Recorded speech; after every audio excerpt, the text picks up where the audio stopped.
ষষ্ঠ উপজেলা নির্বাচনের প্রথম ধাপে অনুষ্ঠিত নির্বাচনে মধুখালী উপজেলায় খোঁজখবর নিতে আসলেন ফরিদপুরের জেলা প্রশাসক কামরুল হাসান তালুকদার ও পুলিশ সুপার মোর্শেদ আলম। এ সময় সাংবাদিকদের এক প্রশ্নের জবাবে ডিসি যা বলেন। ষষ্ঠ উপজেলা পরিষদ নির্বাচন ফরিদপুরের আজকে 3টে উপজেলা আমরা সর্বদর্শন দেখেছি, সদর দেখেছি, মধুখালী দেখছি। আমি পুলিশ সুপার মহোদয়, র্যাব, বিজিবি এই সহ সকল বাহিনীর প্রতিনিধি আছে আমাদের সাথে। এখন পর্যন্ত পরিবেশ যে কোথাও থেকে কোনো প্রার্থী অথবা প্রতিদ্বন্দ্বী প্রার্থী ভোটার সমর্থক কেউই নির্বাচন নিয়ে কোনো প্রশ্ন উত্থাপন করেনি, কোনো অভিযোগ করেননি। ভোট শান্তিপূর্ণ এবং উৎসবমুখর পরিবেশে হচ্ছে। আমরা ভোটারদের আহ্বান জানাই যে দ্রুত ভোট কেন্দ্রে এসে ভোটাধিকার প্রয়োগ করুন।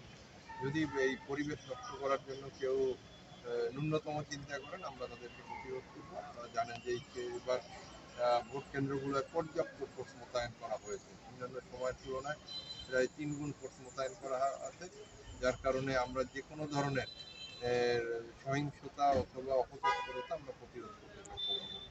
আমরা আপনাদের মাধ্যমে আবারও ভোটারদের ভোট কেন্দ্রে দ্রুত এসে ভোটাধিকার প্রয়োগ করার আহ্বান জানাই।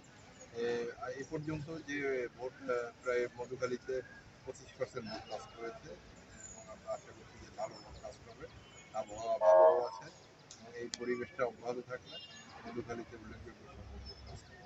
স্যার, মধুখালীতে কিছুদিন আগে একটা ঘটনা ঘটে গেছে, তো সেখানে কি এক্সট্রা কোনো ফোর্স মোতায়েন করেছেন কিনা বা কোনো ঝুঁকিপূর্ণ মনে করছেন কিনা? স্যার, আপনার কাছে একটা প্রশ্ন হলো, যেহেতু বিএনপি জামাত ভোটে তারা আসেনি, তো সেই ক্ষেত্রে আমরা অনেকটা কেন্দ্রে দেখলাম যে ভোটার উপস্থিতি খুবই কম। তো সেই ক্ষেত্রে এই জাতীয় নির্বাচন হচ্ছে না, কে আসছে অনেকের নামে আসে নাই, বেনামে অনেকভাবেই নির্বাচনে অংশগ্রহণ করেছে। ভোটার উপস্থিতি সময় বাড়ার সাথে সাথে বাড়ছে। সুতরাং এটা ভোট শেষ না হলে বলা যাবে না যে আসলে কত পার্সেন্ট ভোট কতজন এসেছে।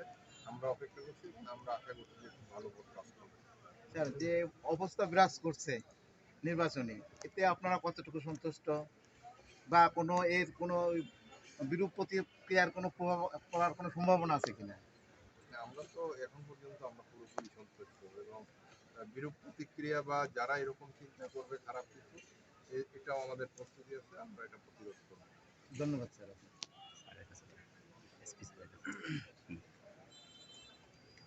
আমাদের প্রশ্ন ছিল যে